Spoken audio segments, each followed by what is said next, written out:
अगर ये जंग साडे प्रेजिडेंट ट्रंप साहब विच पै के इंटरव्यू ना करदे ते साडे पंजाब दा बहुत वड्डा नुकसान हो सकदा सी।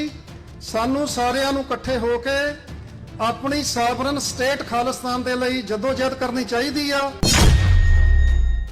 मैं समझदा कि दुनिया दे वड्डे नेशनां दी यह एक रिस्पॉन्सिबिलिटी बन जाऊगी, उन्हां दी जिम्मेवारी बन जाऊगी कि साउथ एशिया दे विच पीस करन वास्ते, साउथ एशिया दे विच जे न्यूक्लियर वार नू रोकना ते खालिस्तान दा होना बहुत जरूरी आ।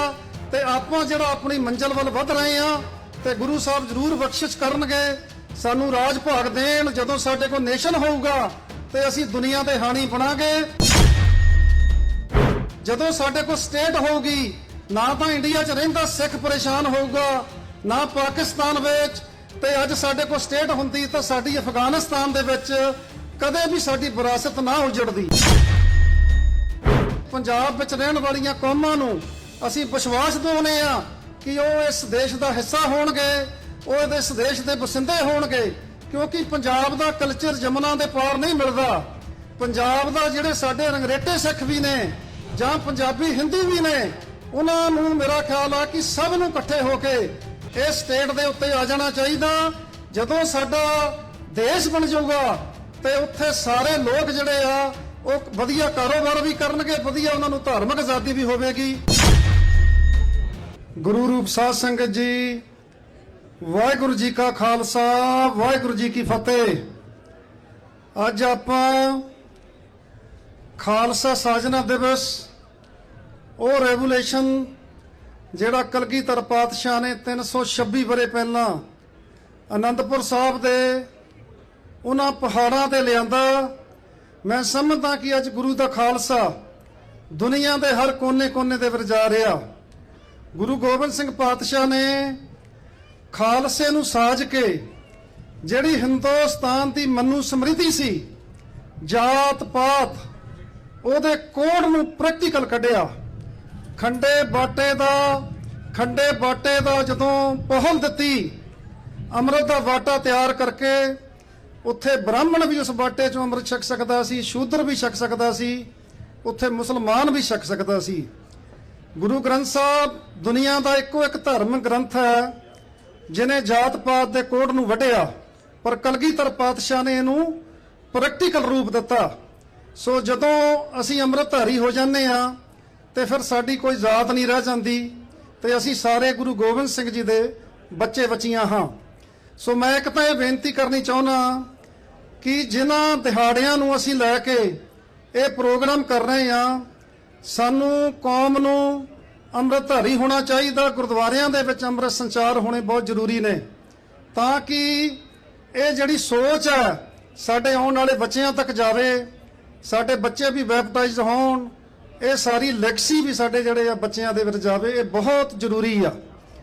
ਸੋ ਜਿਹੜਾ ਕਾਰਟਰੇਟ ਸ਼ਹਿਰ ਹੈ, ਮੈਂ ਸਮਝਦਾ ਕਿ ਅਮਰੀਕਾ ਦਾ ਪਹਿਲਾ ਸ਼ਹਿਰ ਹੈ ਜਿੱਥੇ ਨਿਸ਼ਾਨ ਸਾਹਿਬ ਇੱਥੇ ਦੀ ਹੋਮ ਟਾਊਨ ਦੇ ਵਿੱਚ ਚੜਾਇਆ ਗਿਆ ਪਹਿਲੀ ਵਾਰ। ਕੋਈ 17 ਸਾਲ ਹੋ ਗਿਆ ਨਗਰ ਕੀਰਤਨ ਨੂੰ।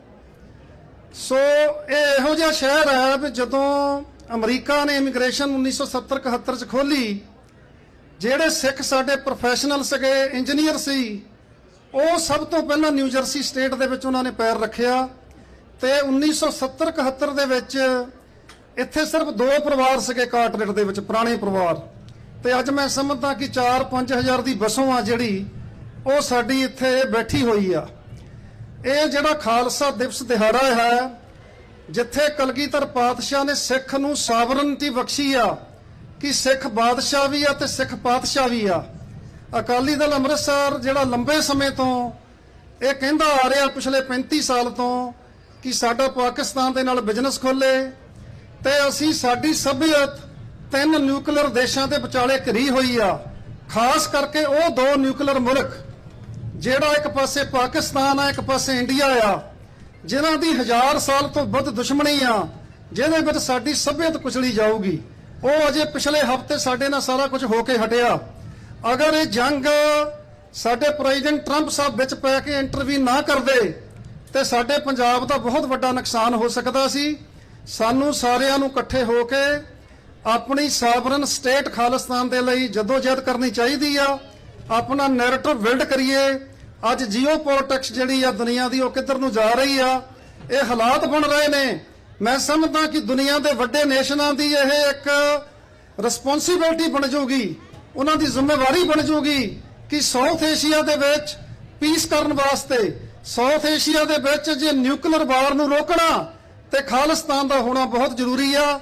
ਤੇ ਆਪਾਂ ਜਿਹੜਾ ਆਪਣੀ ਮੰਜ਼ਿਲ ਵੱਲ ਵਧ ਰਹੇ ਆ ਤੇ ਗੁਰੂ ਸਾਹਿਬ ਜ਼ਰੂਰ ਬਖਸ਼ਿਸ਼ ਕਰਨਗੇ, ਸਾਨੂੰ ਰਾਜ ਭਾਗ ਦੇਣ। ਜਦੋਂ ਸਾਡੇ ਕੋਲ ਨੇਸ਼ਨ ਹੋਊਗਾ ਤੇ ਅਸੀਂ ਦੁਨੀਆ ਦੇ ਹਾਣੀ ਬਣਾਂਗੇ। ਜਦੋਂ ਸਾਡੇ ਕੋਲ ਸਟੇਟ ਹੋਊਗੀ, ਨਾ ਤਾਂ ਇੰਡੀਆ 'ਚ ਰਹਿੰਦਾ ਸਿੱਖ ਪਰੇਸ਼ਾਨ ਹੋਊਗਾ, ਨਾ ਪਾਕਿਸਤਾਨ ਵਿੱਚ। ਤੇ ਅੱਜ ਸਾਡੇ ਕੋਲ ਸਟੇਟ ਹੁੰਦੀ ਤਾਂ ਸਾਡੀ ਅਫਗਾਨਿਸਤਾਨ ਦੇ ਵਿੱਚ ਕਦੇ ਵੀ ਸਾਡੀ ਵਿਰਾਸਤ ਨਾ ਉਜੜਦੀ। ਸੋ ਆਪਾਂ ਤਕੜੇ ਹੋਈਏ, ਆਪਣੀ ਸਟੇਟ ਨੂੰ ਬਿਲਡ ਕਰੀਏ। ਪੰਜਾਬ ਵਿੱਚ ਰਹਿਣ ਵਾਲੀਆਂ ਕੌਮਾਂ ਨੂੰ ਅਸੀਂ ਵਿਸ਼ਵਾਸ ਦਿਵਾਉਂਦੇ ਆ ਕਿ ਉਹ ਇਸ ਦੇਸ਼ ਦਾ ਹਿੱਸਾ ਹੋਣਗੇ, ਉਹ ਇਸ ਦੇਸ਼ ਦੇ ਵਸਿੰਦੇ ਹੋਣਗੇ, ਕਿਉਂਕਿ ਪੰਜਾਬ ਦਾ ਕਲਚਰ ਜਮਨਾ ਦੇ ਪਾਰ ਨਹੀਂ ਮਿਲਦਾ।